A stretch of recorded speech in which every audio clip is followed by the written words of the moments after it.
0703-2023 Radio Sofor Ciamis SMA Negeri 1 Ciamis. Bersama Citra Pribadi ini absen 05. Selamat pagi pemirsa yang sedang mendengarkan radio kami. Gimana nih kabarnya? Semoga baik-baik aja ya. Pada pagi ini kita akan membahas pembicaraan yang lumayan suka terngiang-ngiang di kepala dan mungkin yang sedang hits di kalangan jurusan IPS dengan mapel sejarah Indonesia mengenai peristiwa seputar proklamasi kemerdekaan Indonesia. Tapi sebelum itu pemirsa, kami kedatangan tamu yang bisa dikatakan istimewa karena mereka akan menceritakan tentang kejadian seputaran proklamasi. Oke guys, gimana nih? Udah pada siap belum untuk menceritakan peristiwa seputaran proklamasi kemerdekaan Indonesia kepada pemirsa-pemirsa di sana? Siap dong. Wih, pastinya udah pada siap banget gitu ya. Tapi sebelumnya pasti pemirsa Sofor ini penasaran nih sama tamu-tamu yang datang pada pagi ini. Boleh dong untuk perkenalan dulu ya. Perkenalkan, nama gue Tri Lestari, absen 32. Nama gue Siti Rohaini, absen 30. Dan gue Imaras Mayanti, absen 10. Dan ada teman kami ya satu lagi namanya Salsa Nabila, absen 27. Kebetulan dia ada halangan gak bisa hadir. Oke guys, kita mulai aja ya. Katanya detik-detik menuju proklamasi kemerdekaan itu adanya persiapan kemerdekaan yang dimana dibentuknya BPUPKI atau Badan Penyelidikan Usaha-Usaha Persiapan Kemerdekaan Indonesia atau dalam bahasa Jepangnya Dokuritsu Junbicho Sakai. Sebenarnya itu tuh gimana sih teman-teman? Jadi guys, memang betul pada persiapan kemerdekaan Indonesia itu dibentuknya BPUPKI atau Badan Penyelidikan Usaha-Usaha Persiapan Kemerdekaan Indonesia atau dalam bahasa Jepang juga disebut dengan Dokuritsu Junbicho Sakai yang sudah dilakukan sejak 5 bulan sebelumnya, tepatnya pada tanggal 1 Maret 1945 dan sudah diresmikan pada tanggal 29 April 1945 yang diketuai oleh Rajiman Weddio Diningrat. Oh teman-teman, jadi ternyata persiapan kemerdekaan Indonesia itu sudah dilakukan sejak 5 bulan sebelumnya, tepatnya pada tanggal 1 Maret 1945 dan sampai dibentuknya BPUPKI dan diresmikan pada tanggal 29 April 1945. Nah gengs, dan selanjutnya itu ada lagi nih cerita-ceritanya, masih panjang gengs, tenang ya. Jadi adanya kayak cerita-cerita tentang sidang-sidang gitu ya. Ya, jadi sebagai persiapan BPUPKI melakukan 2 kali sidang. Sidang pertama pada 29 Mei sampai 1 Juni 1945. Sidang ini bertujuan untuk menentukan rumusan dasar negara. Pada kesempatan itu, Supomo, Muhammad Yamin, dan Soekarno masing-masing mengajukan konsep yang telah mereka buat. Pada 1 Juni 1945, terpilihlah rumusan dasar negara yang diajukan oleh Soekarno, yang kelak kita kenal sebagai Pancasila.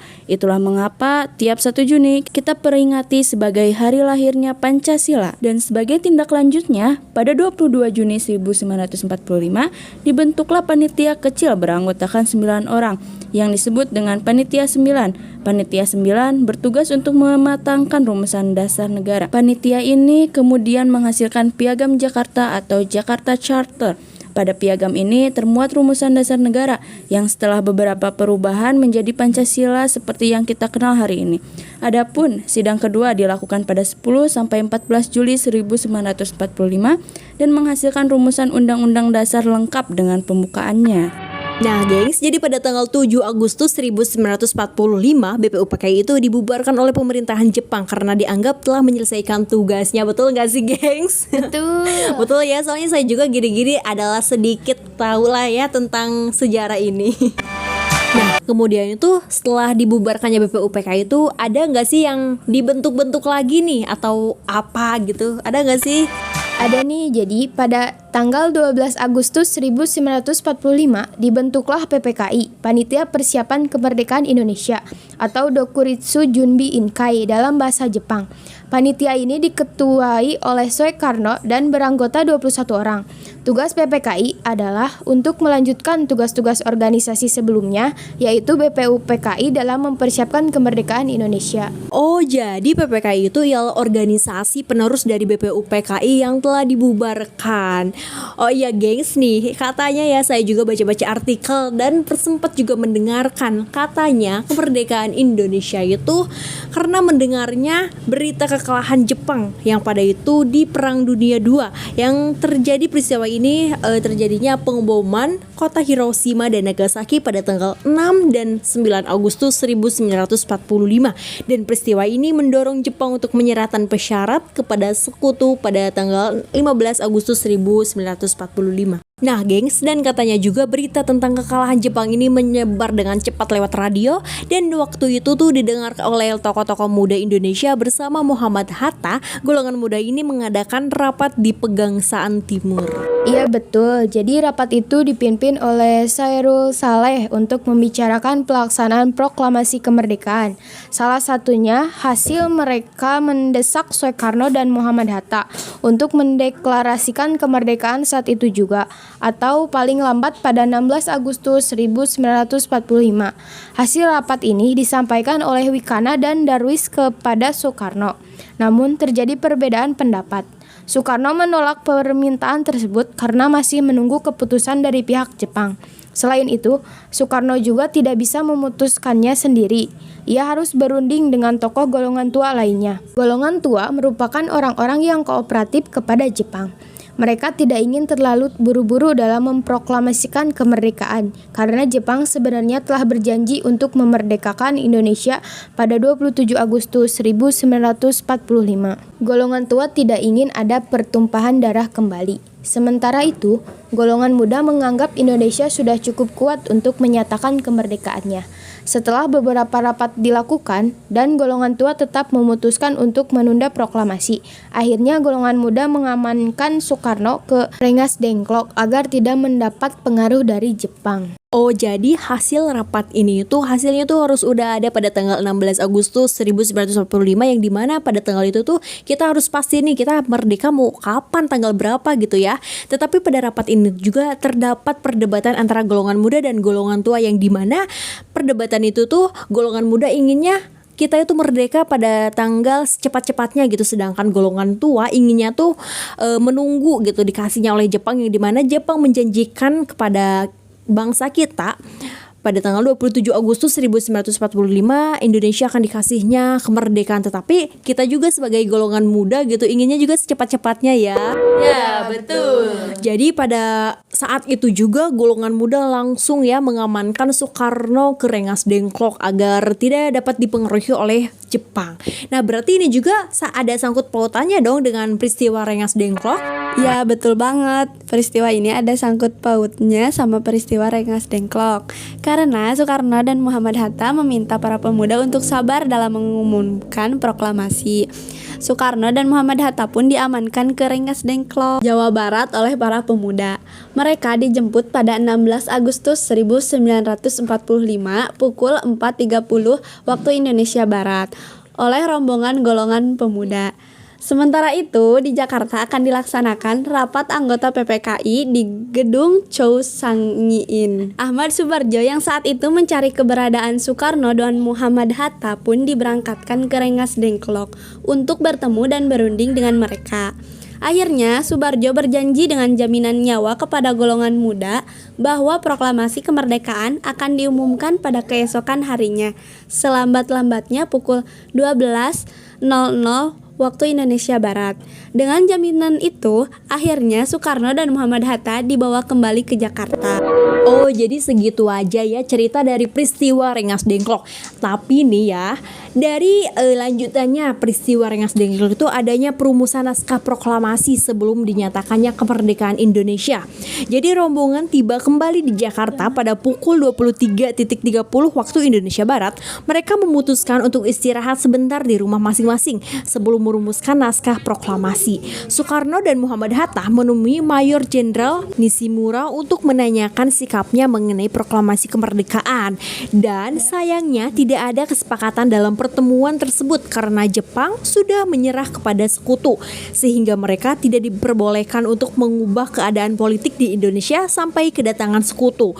Akhirnya Soekarno dan Muhammad Hatta memutuskan untuk melanjutkan pembuatan naskah proklamasi. Setelah itu Soekarno dan Muhammad Hatta pergi ke rumah Laksamana Si Maeda bersama Ahmad Subarjo. Walau orang Jepang, Laksamana ini memiliki kedekatan dengan tokoh-tokoh Indonesia dan beliau memberi jaminan keselamatan. Nah, juga kata proklamasi adalah sumbangan pemikiran Soekarno. Kalimat pertama adalah sumbangan pemikiran Ahmad Subarjo dan kalimat terakhir merupakan sumbangan pemikiran Hatta. Teks itu kemudian diberi saran dan sedikit perubahan oleh Sukarni, lalu diketik oleh Sayuti Melik. Terakhir, Soekarni memberi usulan bahwa naskah ini sebaiknya ditandatangani oleh Soekarno dan Hatta atas nama bangsa Indonesia. Pada pukul 04.30 waktu Indonesia Barat, konsep naskah proklamasi selesai disusun. Nah, awalnya teks proklamasi akan dibacakan di lapangan Ikada, yang sekarang disebut Lapangan Monumen Nasional atau Monas. Namun, Soekarno merasa jika diadakan di tempat yang luas dan ramai, hal itu dapat menimbulkan bentrokan antara rakyat dengan pihak militer Jepang. Kemudian ia mengusulkan untuk menyelenggarakan proklamasi di rumahnya di Jalan Pegangsaan Timur nomor 56. Oke nih guys, buat kamu yang tinggal di Jakarta mungkin tahu dan pernah melewati Lapang Momentum Nasional atau Monas, atau yang dulunya itu disebut dengan Lapang Ikada ya, yang dimana itu lapang itu tuh yang tadinya mau dibacakannya proklamasi di lapang itu tapi tidak jadi. Oke nih guys, kita selanjutnya akan membahas tentang proklamasi kemerdekaan Indonesia. Jadi, detik-detik menuju proklamasi kemerdekaan Indonesia semakin dekat. Setelah disepakati, proklamasi akan dibacakan pada pukul 10 waktu Indonesia Barat di rumah Soekarno. Sementara itu, Muhammad Hatta berpesan kepada para pemuda yang bekerja di kantor Persatuan BM Dia untuk memperbanyak naskah teks proklamasi dan menyiarkan ke seluruh dunia. Pada pagi harinya, rumah Soekarno sudah dipadati oleh banyak orang. Sodan Kolatif Hendra Ningrat menugaskan anak buahnya untuk berjaga-jaga di sekitar rumah Soekarno. Ia menunggu kedatangan Muhammad Hatta untuk membacakan naskah tersebut. Setelah Bung Hatta datang, upacara dimulai. Pada awalnya, SK Trimurti diminta untuk mengibarkan bendera, namun ia menolak. Menurutnya, pengibaran bendera sebaiknya dilakukan oleh seorang prajurit. Akhirnya, ditunjuklah Sodan Kolatif Hendra Ningrat sebagai prajurit peta. Dibantu oleh S. Suhud, sementara itu bendera merah putih dijahit oleh Fatmawati, istri Soekarno. Upacara berlangsung syahdu dan para hadirin spontan menyanyikan lagu Indonesia Raya ketika bendera dikibarkan. Oke nih guys, ternyata proklamasi itu telah dibacakan oleh Soekarno pada pukul 10.00 waktu Indonesia Barat. Dan ternyata yang menjahit bendera merah putih itu adalah Fatmawati, istri dari Soekarno-Hatta. Oke nih guys, setelah pembahasan ini kita tuh masih ada banyak sekali ya, enggak sekali juga sih, masih banyak ya pembahasan yang harus kita bahas. Dan setelah ini kita akan membahas tentang penyebar luasan berita proklamasi kemerdekaan Indonesia. Jaga dulu jarak kita, jika tak ingin akhirnya kau menangis lagi. Kembali lagi Radio Sopor Ciamis SMA Negeri 1 Ciamis bersama Citra Pribadini absen 05. Oke guys, mari kita lanjutkan lagi ya pembahasan kita yang tadi sempat terjeda oleh sebuah musik untuk merilekskan pendengar ya. Mungkin dari tadi jenuh sekali ya mendengarkan kita membahas peristiwa-peristiwa yang sangat banyak ini ya guys. Oke ya, kita lanjutkan lagi, oke. Dan saya berharap ya pendengar masih tetap stay untuk mendengarkan radio kami. Penyebar luasan berita proklamasi kemerdekaan Indonesia ini disebarluaskan melalui siaran radio dari kantor berita Domei. Mendengar berita ini, pihak Jepang melarang penyiaran berita proklamasi itu. Kemudian, pada 20 Agustus 1945, alat pemancar di Domei diputus dan disegel, sehingga pegawainya dilarang masuk tanpa kehilangan akal. Para pemuda kemudian membuat alat pemancar baru yang mereka ambil dari alat-alat pemancar dari kantor berita Domei. Alat pemancar ini dibawa ke Menteng dan berita tersebut segera disiarkan ke seluruh Indonesia. Selain dari radio, penyebaran berita proklamasi dilakukan lewat pers dan surat selebaran. Hampir seluruh harian Jawa pada 20 Agustus 1945 memuat berita proklamasi dan Undang-Undang Dasar Negara Indonesia. Wah, untungnya nih ya para pemuda tidak kehabisan akal. Tetapi juga nih ya, katanya selain itu para tokoh PPKI yang berasal dari luar Jakarta juga diminta untuk kembali ke daerah masing-masing untuk menyebarluaskan berita proklamasi. Seperti Teguh Muhammad Hasan dari Aceh, Samratulangi dari Sulawesi, Ketut Purja dari Bali, dan A.A. Hamiden dari Kalimantan. Nah, Nah itu dia gengs, peristiwa detik-detik menuju proklamasi kemerdekaan Indonesia. Sungguh sangat penuh amat perjuangan tentunya ya. Kita harus bersyukur dong karena kerja keras para pahlawan kami yang bisa terlibat dalam peristiwa tersebut. Kita bisa hidup tenang sampai kini.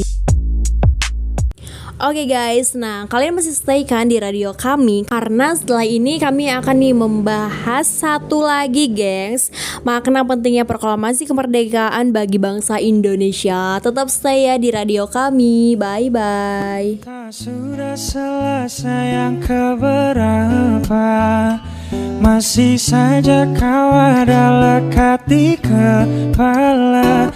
Hari ini janji esok pasti lupa. Kembali lagi bersama saya Citra Pribadini absen 05 dari Radio Sopor Ciamis SMA Negeri 1 Ciamis. Oke guys, kita lanjutkan lagi ya pembicaraan kita nih tentang makna pentingnya proklamasi kemerdekaan Indonesia. Nah, makna penting proklamasi kemerdekaan bagi bangsa Indonesia yaitu 1. Proklamasi adalah alat untuk mencapai tujuan negara serta cita-cita besar bangsa Indonesia. 2. Proklamasi sebagai titik puncak revolusi dari akhir perjuangan bangsa kita melawan penjajah. 3. Proklamasi menjadi pernyataan de facto kepada seluruh dunia bahwa Indonesia telah merdeka. 4. Proklamasi menandai awal dari terbentuknya Negara Kesatuan Republik Indonesia atau NKRI. 5. Sebagai tonggak awal munculnya negara baru dengan tatanan yang harus dihormati oleh negara lain. Nah itu dia guys, makna penting kemerdekaan bagi bangsa Indonesia. Oke guys, semoga kita bisa bertemu lagi di pembahasan-pembahasan berikutnya lagi di Radio Sopor Ciamis SMA Negeri 1 Ciamis. Bagaimana nih selama pembahasan dari kita dari tadi ya? Mungkin sedikit jenuh juga ya untuk mendengarnya, tapi tenang ya karena kami menyediakan beberapa musik untuk merelaksasikan pendengar. Saya Citra Pribadini absen 05 0703 2023 Radio Sopor Ciamis SMA Negeri 1 Ciamis pamit untuk undur diri. Bye bye.